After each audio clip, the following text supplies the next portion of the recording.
네, 출애굽기 강의 8번째 시간입니다. 자유를 향해 부르시다라는 큰 제목 하에 오늘 본문은 출애굽기 3장 13절에서 22절까지의 말씀이고요. 하나님께서 자신의 이름을 밝히시다라는 제목으로 함께 은혜를 나누도록 하겠습니다. 우리가 사람과의 관계에서 그 사람의 이름을 기억할 때가 있습니다. 이름을 기억한다는 건 그 사람과 특별한 관계 안으로 들어간다는 걸 말해요. 관계가 필요하지 않을 때는 주로 번호나 직함을 부르죠. 여러분들이 식당이나 어떤 커피숍 또는 은행 같은 데 가셔서 여러분들이 번호표를 받으시잖아요. 그래서 여러분들이 해당되는 번호표가 왔을 때 여러분들이 그 담당자와 관계가 형성되는 게 아니죠. 그냥 용무를 보는 거죠. 업무를 보는 거란 말이에요. 반가운데 내가 내 차례가 돼서 업무를 볼 수 있기 때문이지 저 담당자와 내가 어떤 유의미한 관계를 맺는 쪽으로 들어간다는 건 아니다라는 거죠. 그렇기 때문에 뭐 종종 우리 그 인터넷이나 전화상으로 상담원이 갑자기 사랑합니다 고객님 그런다고 해서 그 사랑이 진짜 나를 향한 고백이 아니라는 건 다 아시죠. 그렇죠? 친절하겠습니다. 반갑습니다라는 그런 상투어라는 것, 그냥 관용어라는 걸 우리가 알고 있단 말이죠. 상대방의 이름을 기억하고 저장한다는 건 우리가 그 사람과 나와의 관계에서 공식적인 관계, 거리를 둔 단계에서 그 다음 단계로 넘어간다는 걸 의미하는 거예요. 자, 오늘 특별히 이 이름에 대한 이야기가 나오는데요. 모세가 하나님의 이름을 물어보는 장면이 나온다는 거예요. 그런데 가만히 살펴보면요. 이 이름을 묻는 상황이 조금은 특이한 상황이다라는 것을 알 수 있습니다. 13절인데요. 한번 같이 읽겠습니다.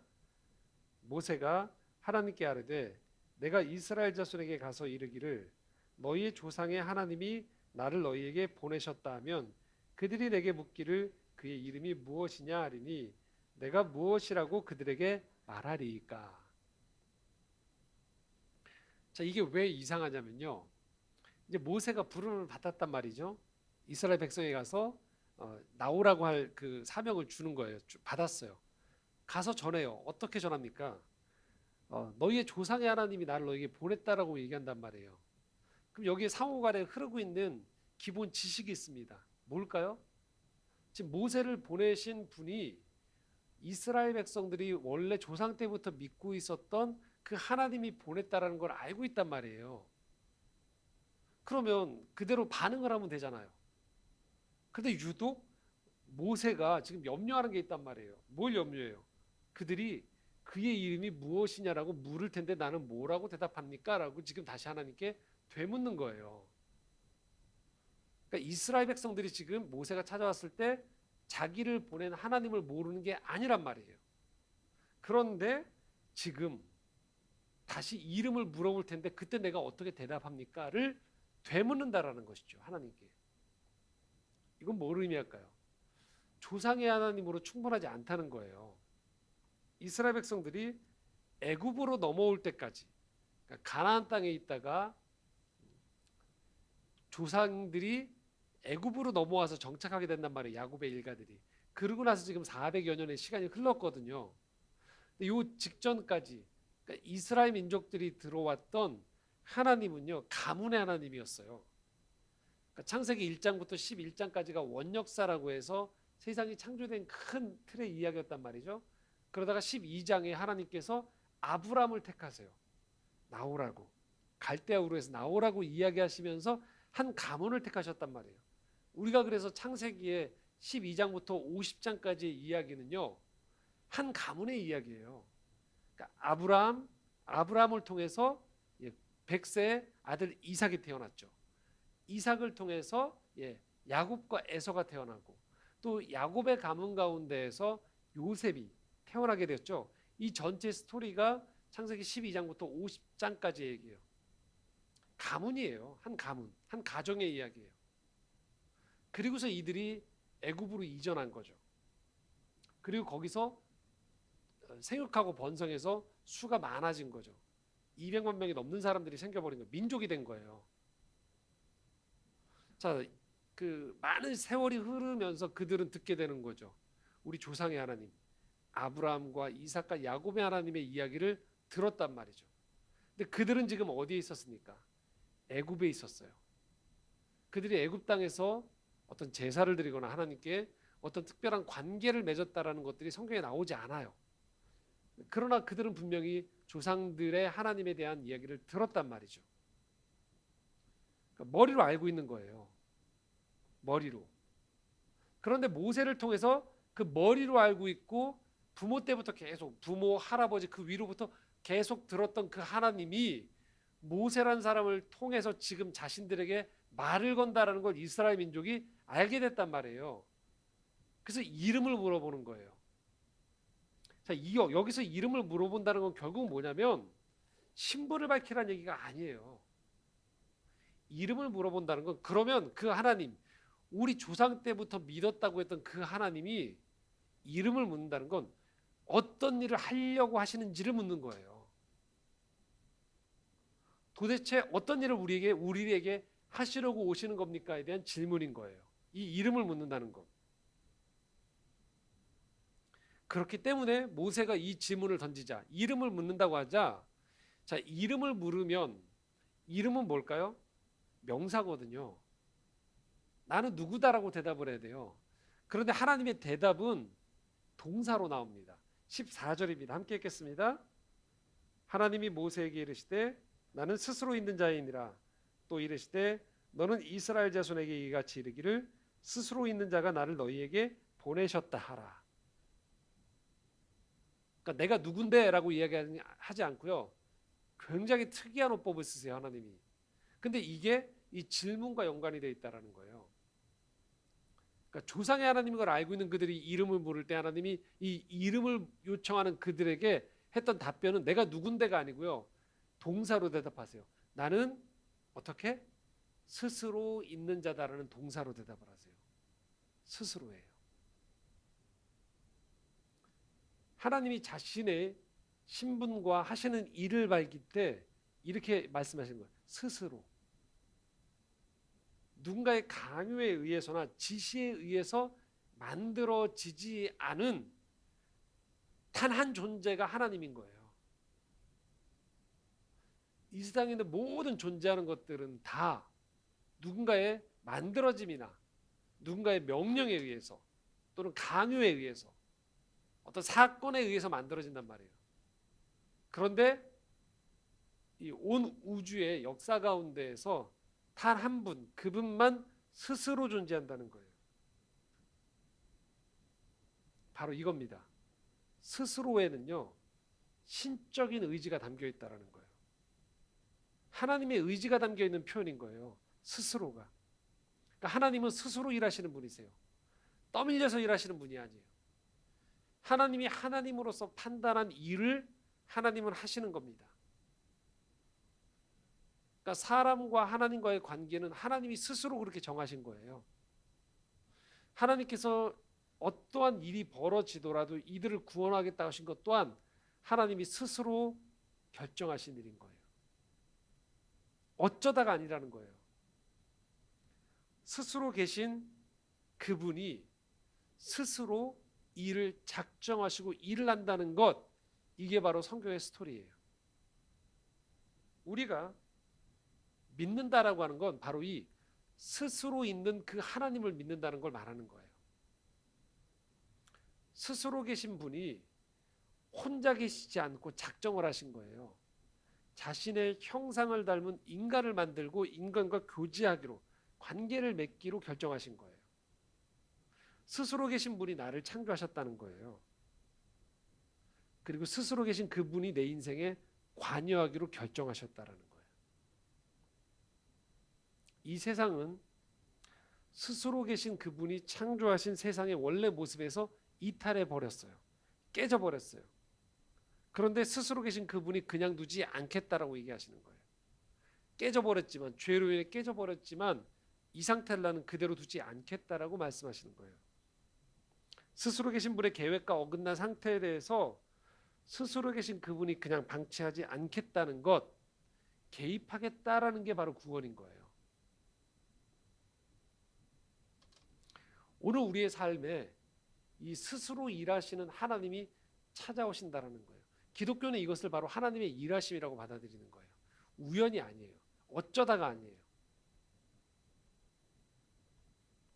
그래서 이 스스로 계신 분이 작정을 하시고 이스라엘 민족 가운데 개입하게 하시겠다라는 이야기가 앞으로 이제 우리가 펼쳐볼 이야기들인 것입니다. 16절에 18절입니다. 함께 읽겠습니다.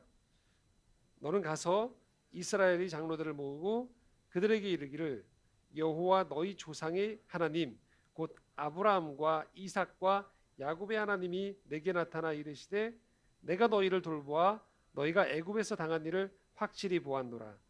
내가 말하였거니와 내가 너희를 애굽의 고난 중에서 인도하여 내어 젖과 꿀이 흐르는 땅 곧 가나안 족속, 헷 족속, 아모리 족속, 브리스 족속, 히위 족속, 여부스 족속의 땅으로 올라가게 하리라 하셨다 하면 그들이 내 말을 들으리니 너는 그들의 장로들과 함께 애굽 왕에게 이르기를 히브리 사람이 하나님 여호와께서 우리에게 임하셨은즉 우리가 우리 하나님 여호와께 제사를 드리려 하오니 사흘길쯤 광야로 가도록 허락하소서 하라.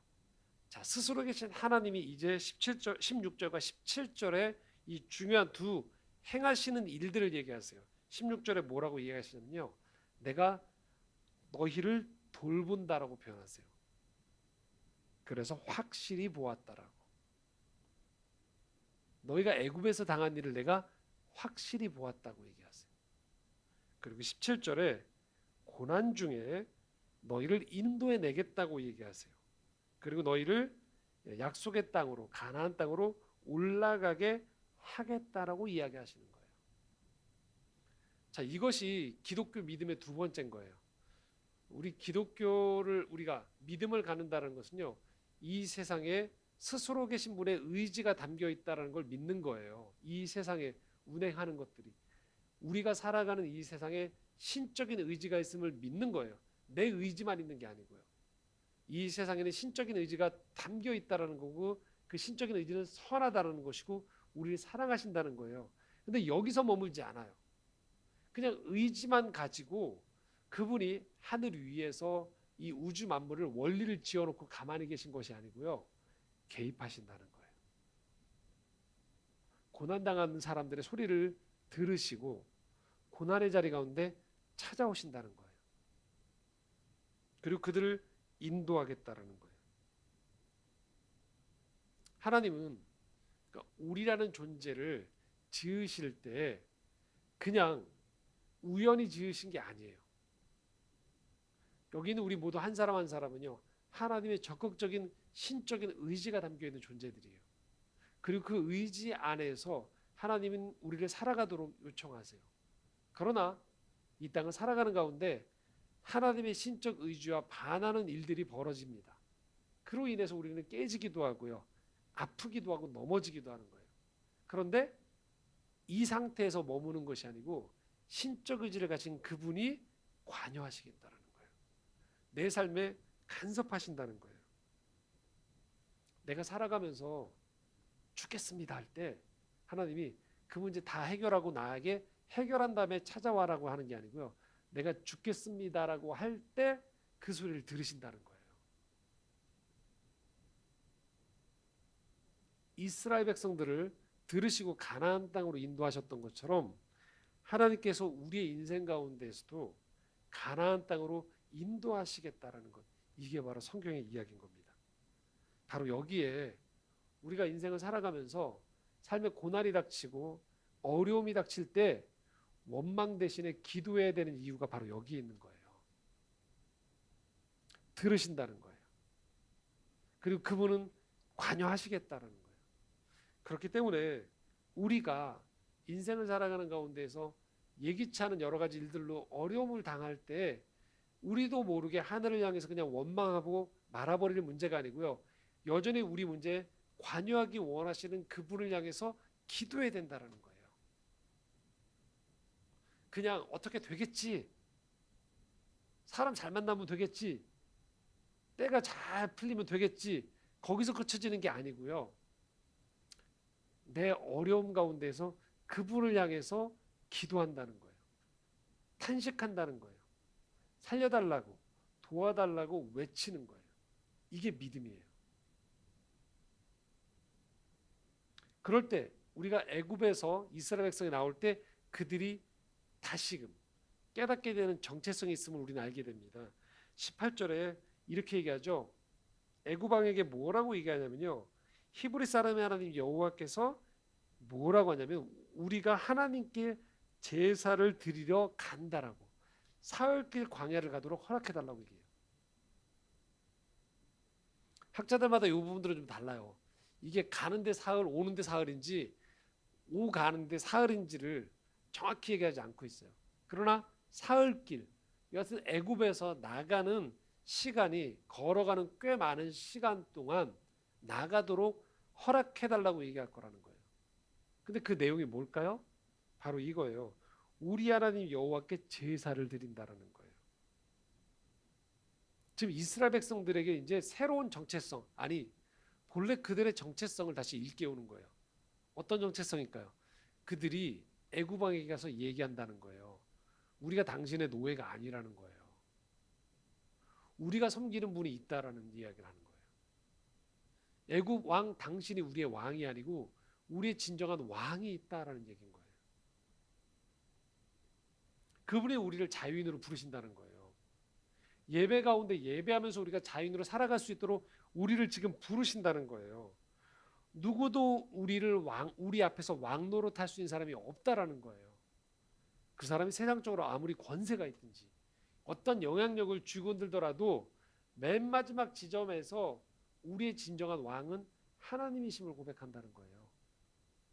그리고 그 하나님이 우리를 누구로 부르신다? 자유인으로 부르신다는 거예요. 시편 145편 18절에서 20절 우리에게 이렇게 말씀합니다. 함께 읽겠습니다. 여호와께서는 자기에게 간구하는 모든 자, 곧 진실하게 간구하는 모든 자에게 가까이 하시는도다. 그는 자기를 경외하는 자들의 소원을 이루시며 또 그들의 부르짖음을 들으사 구원하시리로다. 여호와께서 자기를 사랑하는 자들은 다 보호하시고 악인들은 멸하시리로다. 그러니까 우리에게 필요한 태도는요, 진실하게 간구하는 거예요. 살아가면서. 그러니까 하나님이 나의 하나님이 되어달라고 얘기하는 거예요. 19절의 말씀처럼 내 삶에 구원을 허락해달라고. 20절에 내 삶에서 당신의 보호를 허락해달라고 얘기하는 거예요.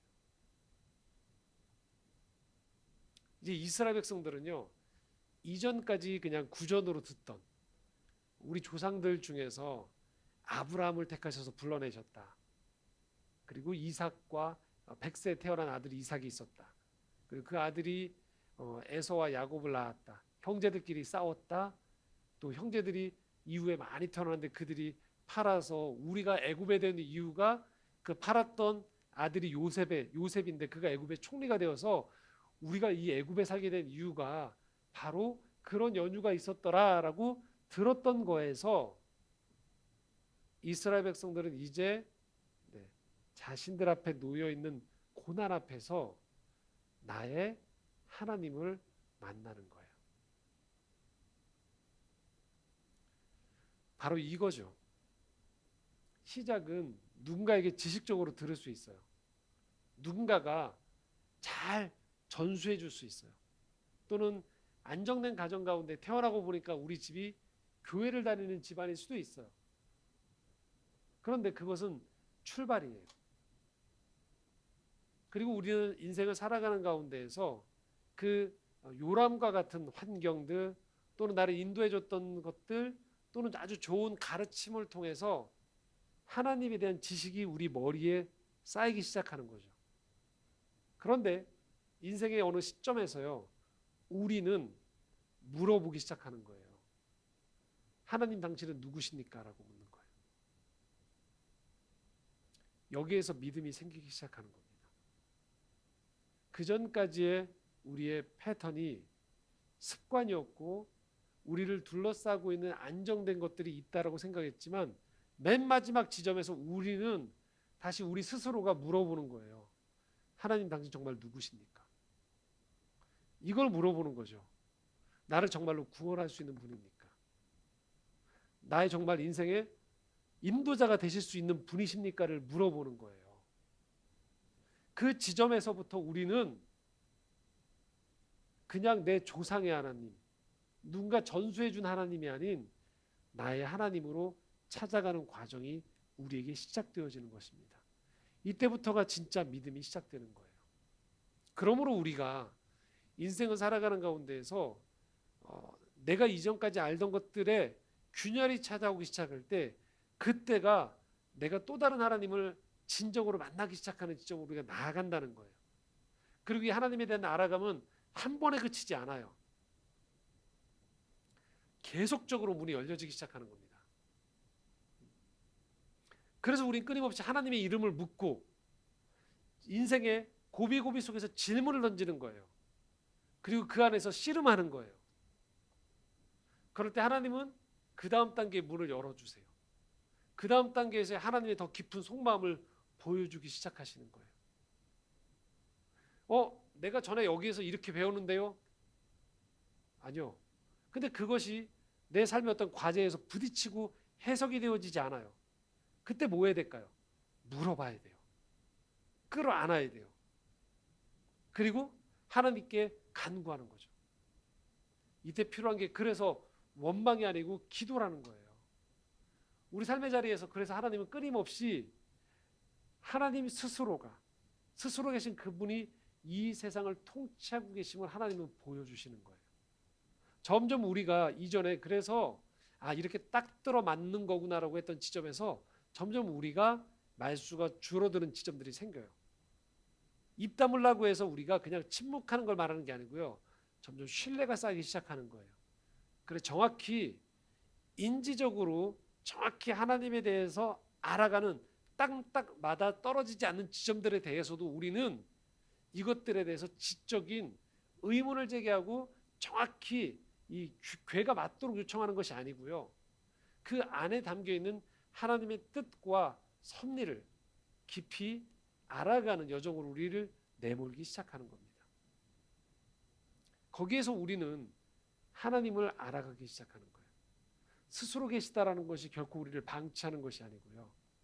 하나님의 이 세상을 향한 통치하심이 얼마나 선한 의지로 이루어지는지, 하나님이 얼마나 이 세상을 구원하기 원하시는지, 얼마나 이 세상을 사랑하시는지를 깨닫기 시작하는 거예요. 그때 비로소 우리는 이 모세의 역할로 우리가 부름받기 시작하는 거예요.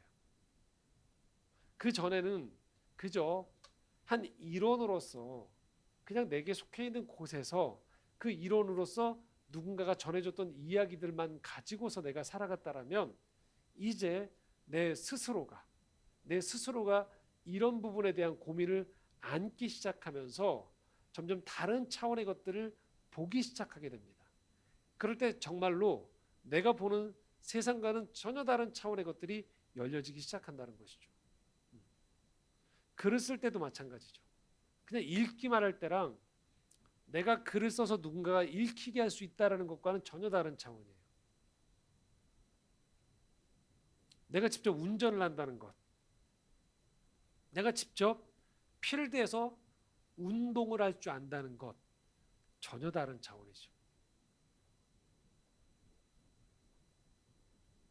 신앙이 그렇다라는 거예요. 신앙이 그저 안전하게 주일에 정해진 교회 예배당 안에서 이루어지는 종교적인 리추얼이라고만 생각하면 우린 여전히 조상의 하나님으로 하나님을 믿고 있는 거예요. 알고 있다고 생각하는 것이죠. 그런데 하나님은 우리 삶 가운데 관여하세요. 신앙은 우리 삶에 미치지 않는 곳들이 없어집니다. 그렇기 때문에 여러분들이 믿음의 눈을 뜨시고 관습적인 신앙이 아닌 하나님과의 관계 안에서 여러분이 하나님을 새롭게 깊이 알아가겠다라고 작정을 하시고 알기 시작하면 하나님은 계속 하나님에 대해서 여러분에게 보여주세요. 이게 그냥 이런 차원이 아니었구나라는 것들을 아는 거죠. 그게 바로 신앙의 지경이 넓어지는 것이죠. 하나님은 끊임없이 우리를 부르세요. 그렇게 초청하세요. 그렇기 때문에 지금 여러분이 겪고 있는 꽉 막혀 있는 문제가 있어요. 근데 이전까지는 이렇게 했으면 되는데 지금 막혀 있어요. 뭘 말할까요? 그 다음 차원에서의 하나님의 이름을 물어보시는 가운데 여러분들이 하나님 앞에 나아가는 거예요. 이게 왜 안 되죠? 라고 하는 거예요. 그때 하나님이 그 다음 지경에 대한 자리를 또 넓혀주시는 거죠. 그래서 하나님과 알아간다는 것, 하나님의 믿음이 깊어지고 넓어진다는 건 고정된 어느 하나 요것만 다 배우면 이제 내가 하나님에 대해서 마스터하겠다? 절대 없습니다. 성경에 대해서도 마찬가지예요. 사실 우리는 그걸 알고 싶어 하거든요. 성경의 정확한 맥을 짚어서 정확하게 요것만 알면 되겠다라고 생각하지만 절대 성경은 그렇게 해서 열리지 않는 세계예요. 평생을 통해서 내가 하나님에 대한 경외감을 가지고 이 영적인 세계에 대해서 내가 알아가겠다라고 할 때 성경은 또 다른 차원의 문들을 계속 열어주기 시작해요. 얼마나 많은 겹이 있고 얼마나 많은 다채로운 색깔이 있는지를 우리가 보게 되어집니다. 그래서 인생에 고비가 찾아오고 인생에 막힘이 찾아올 때 그냥 이건 아닌가 보다 하고 기독교는 아닌가 보다, 믿음 아닌가 보다, 내가 속았나 보다 하고 버리는 게 아니고요. 이 자리에서 그 다음 단계로 나아가는 질문이 시작되는 겁니다. 그리고 그때 하나님이 스스로 계신 그 하나님이 우리의 하나님이 되어지신다라는 거예요. 이건 우리 모두에게 이런 부름받음이 주어져 있습니다. 지금 여러분이 겪고 있는 그 문제 안에 하나님을 초대하십시오. 신앙 서적을 읽기도 하고요. 때로는 상담을 하기도 하고. 그리고 때로는 여러분 스스로가 말씀을 부여잡고서 기도하고 기다리는 거예요. 계속적으로 사람들과 돌아다니면서 귀동냥으로 계속적으로 지식만 검색하고 찾는 것이 아니고요. 여러분이 기도 가운데에서 여러분에게 찾아오시는 그 나의 하나님을 만나는 것이죠. 그래서 진실하게 간구하는 게 필요한 겁니다. 모르면 모른다고 얘기하는 거예요. 두려우면 두렵다고 얘기하는 거예요. 힘들면 힘들다라고 얘기하는 것이죠. 하지만 물러서지 않는 거예요. 그 자리에서 간구하는 것입니다. 그렇게 우리가 하나님 앞에 나아가면요, 모든 대로가 다 열려지면서 인생이 다 풀려질까요? 그렇지 않아요. 거기에 또 다른 저항이 있습니다. 거기엔 또 다른 악이 존재해요. 그래서 우리가 신앙생활하면서요, 종종 버리는 오류 중에 하나가 뭐냐면 내가 은혜를 받았어요. 너무 감격했어요. 학창시절 때 예를 들면 수련회 같은 데 가서 너무 큰 은혜를 받았어요. 그 집에 와서 엄마 아빠랑 싸우죠. 왜? 은혜 받으면 이제 모든 것들이 다 풀릴 줄 아는데 또 다른 과제들이 놓여져 있단 말이에요. 또 좋은 공동체 안에서 신앙 훈련을 받았어요. 아, 길을 찾은 것 같았어요. 선한 길이 이런 거구나. 사랑의 삶이 이런 거구나. 치유와 회복의 삶이 이렇게 살면 되겠구나라고 내가 지식이 들어왔고 결단을 했어요. 그럼 이제 모든 사람들이 다 그렇게 협조할 것 같지만 그렇지 않아요. 거긴 또 다른 장애물이 있고 또 다른 저항이 있어요. 자, 19절 20절 미리 모세에게 말씀하신 이 말씀 한번 들어보십시오. 함께 읽겠습니다. 내가 아노니 강한 손으로 치기 전에는 애굽 왕이 너희가 가도록 허락하지 아니하다가 내가 내 손을 들어 애굽 중에 여러 가지 이적으로 그 나라를 친 후에야 그가 너희를 보내리라.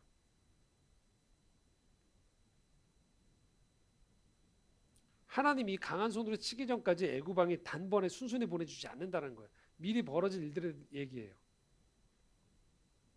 단번에 안 될 수 있다는 거예요. 묵상하고 은혜 받고 내가 결단해서 누군가에게 선의로 어떤 행동을 하면 사람들이 아, 하나님이 하신 일이구나 하면서 너 정말 좋은 애다라고 하지 않고 때로는 내게 다른 방식의 거절을 하거나 또 내가 상처를 주는 일이 벌어질 수도 있다라는 거예요. 또는 가로막는, 이해하지 못하는 일들이 벌어질 수 있다는 거예요. 이게 내가 분명히 받은 비전인데도 불구하고 이 비전에 대해서 비웃는 사람들도 있고요. 이거를 방해하는 사람조차 나타날 수 있다라는 거예요. 성경은 결코 악인이 없다고 얘기하지 않아요. 사탄이 존재한다고 얘기해요. 내 선한 의도, 나의 최선 분명히 중요합니다. 그러나 그 못지않게 내 최선을 막으려는 악이 존재하고 내 선한 의도를 폄훼하려는 시도들이 얼마든지 인생의 고비고비 가운데 있다라는 거예요. 그렇기 때문에 인생을 살아가는 가운데 있어서 나를 힘들게 하는 세력이 있다라는 것, 사람이 있다라는 것, 그 상황이 문제가 아니라는 거예요. 우리가 이 문제를 극복해 나갈 힘이 필요하다라는 것이죠. 하나님이 필요하다라는 거예요. 하나님께서 그래서 우리 삶에 개입하시도록, 역사하시도록, 우리 신앙생활에는 결국 이 과정을 거쳐가는 것이죠. 오늘도 여러분의 삶에서는 많은 치열한 전쟁과 전투, 싸움과 다툼이 있어요. 여러분을 따뜻하게 품어주는 사람도 있지만 여러분과 갈등 관계가 있기도 하고요. 또는 우리의 믿음을 아예 폄하하고 우습게 여기는 사람들도 주변에 너무 많습니다. 그 세계 속에 우리는 살아가고 있는 거예요. 애구방이 있고 분명히 사명을 가지고 이스라엘 백성에게 얘기했지만 그것들에 대해서 순순히 길이 열리지 않는 것처럼 우리 또한도 그런 세계 속에 살아가고 있다는 것을 성경은 말하고 있다는 것이죠. 그런데 단순히 그러면 과제와 장애만 있느냐? 그렇지 않습니다. 거기엔 또 다른 하나님의 특별한 은혜가 있고요. 도우시는 역사가 있기도 합니다. 21절 22절인데 함께 읽겠습니다. 내가 애굽 사람으로 이 백성에게 은혜를 입히게 할지라 너희가 나아갈 때 빈손으로 가지 아니하리니 여인들은 모두 그 이웃 사람과 및 자기 집에 거류하는 여인에게 은폐물과 금폐물과 의복을 구하여 너희의 자녀를 꾸미라. 너희는 애굽 사람들의 물품을 취하리라. 이 말씀도 상당히 이상한 말씀이에요. 왜냐하면 이스라엘 백성이 바로에게 가겠다라고 얘기할 때 바로는 방해한단 말이에요. 10가지 재앙이 이제 펼쳐지죠. 이제 저희가 몇 주부터 살펴볼 텐데요. 10가지 재앙 후에 마지막 10가지 재앙 후에 바로가 그제서야 내보낸단 말이에요. 이스라엘 백성들을. 그런데 나갈 때 어떤 일이 벌어지냐면요. 여기에 보시면 21절에 뭐라고 써 있습니까? 애굽 사람으로 이 백성에게 은혜를 입히게 할지니라.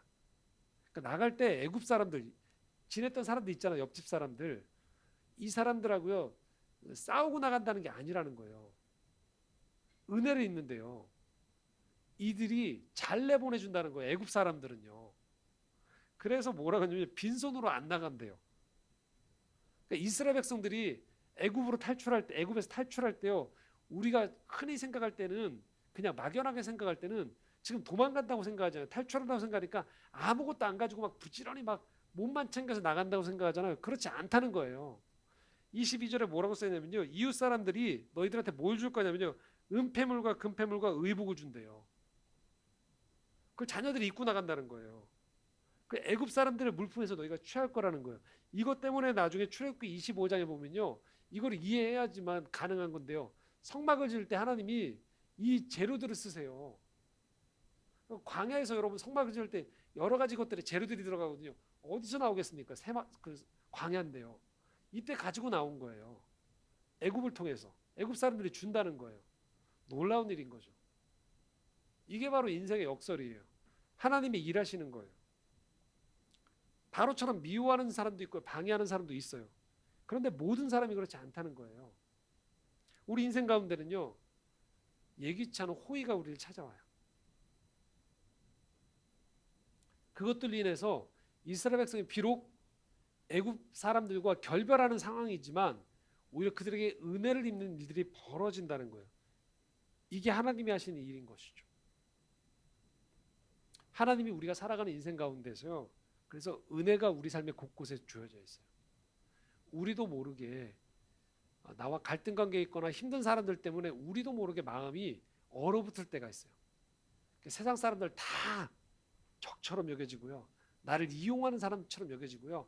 세상에 믿을 사람이 하나도 없는 것처럼 여겨질 때가 있어요. 근데 그렇지 않다는 거예요. 세상을 살다 보면 하나님의 예비하신 여러분에게 보내주신 천사들이 있을 수 있어요. 이걸 내가 받아도 되나 하는 그런 호의들이 우리 가운데 주어질 수 있다라는 거예요. 그게 하나님이 하시는 일이거든요. 그래서 우리가 이 두 가지를 다 같이 가지고 살아가는 거예요. 인생을 살아가는 가운데 있어서는 나의 최선도 필요해요. 근데 최선 못지않게 또 인생에서는요, 생각지도 않은 어떤 호의나 선한 의도들이 내게 찾아올 때가 있어요. 그때 우리는 그걸 잘 봐야 돼요. 아, 여전히 하나님이 내 인생을 붙잡고 계시는구나. 하나님이 여전히 내 인생 가운데에서 이런 생각지도 않은 호의들을 통해서 그 다음 단계를 나아갈 수 있는 일들을 벌여주시는구나.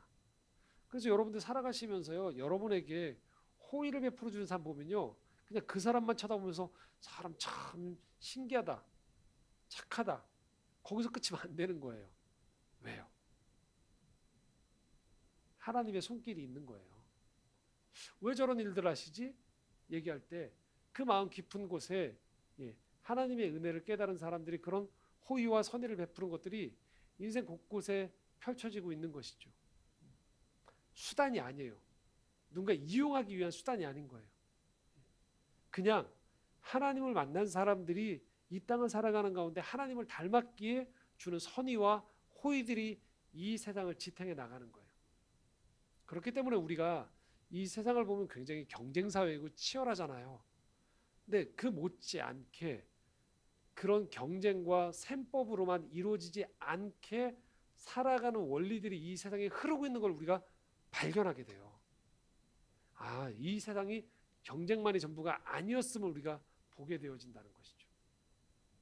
말씀을 정리하겠습니다. 하나님은요, 오늘도 우리 삶 가운데 찾아오세요. 그리고 하나님은 우리 삶 가운데에서 우리가 그분의 이름을 알아가기 원하세요. 그리고 그 이름을 통하여서 우리 스스로가 누군가의 하나님이 아닌 나의 하나님을 찾기 원하고요. 그리고 그 고비고비 속에서의 넘어가는 과정에서 참된 믿음의 눈이 열려지기 원하십니다. 그때 우리는 인생 가운데에서 내가 비록 살아간 이 걸음이 나 혼자 걸어가는 같은 인생 길이지만 것처럼 보이지만 하나님이 함께 하시는 인생 길이구나라는 것들을 깨닫게 되는 것이죠. 물론 바로가 그 앞길을 막았던 것처럼 우리 인생에는 장애물들이 존재한다는 거예요. 그러나 또한 그 못지않게 애굽 사람들이 내려와 보낼 때 이스라엘 백성과 헤어질 때 호의를 보여줬던 것처럼 우리 인생엔 또 다른 호의들이 존재한다는 것이죠. 그게 광야길을 살아가는 인생이라는 광야를 살아가는 우리에게 하나님의 인도하심이 존재하고 또 우리가 버려지지 않았다라는 증거이십니다. 오늘도 이 한 주를 살아가시면서 여러분 앞에 있는 이 과제 앞에서 하나님께 기도할 수 있기 원하고 그 가운데에서 하나님 앞에 참된 믿음을 찾아가는 한 주가 되실 수 있기를 간절히 소망합니다. 기도하겠습니다.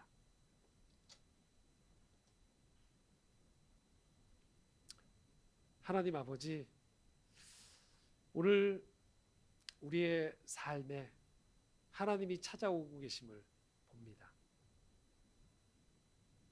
머리로 알던 신앙, 또 관습에 의해 형성되었던 신앙이 아닌 바로 이 삶의 문제 앞에서 하나님을 부르고 하나님을 찾고 하나님의 역사하심을 경험하는 저희들 될 수 있도록 인도하여 주시옵소서. 예수 그리스도의 이름으로 기도드리옵나이다.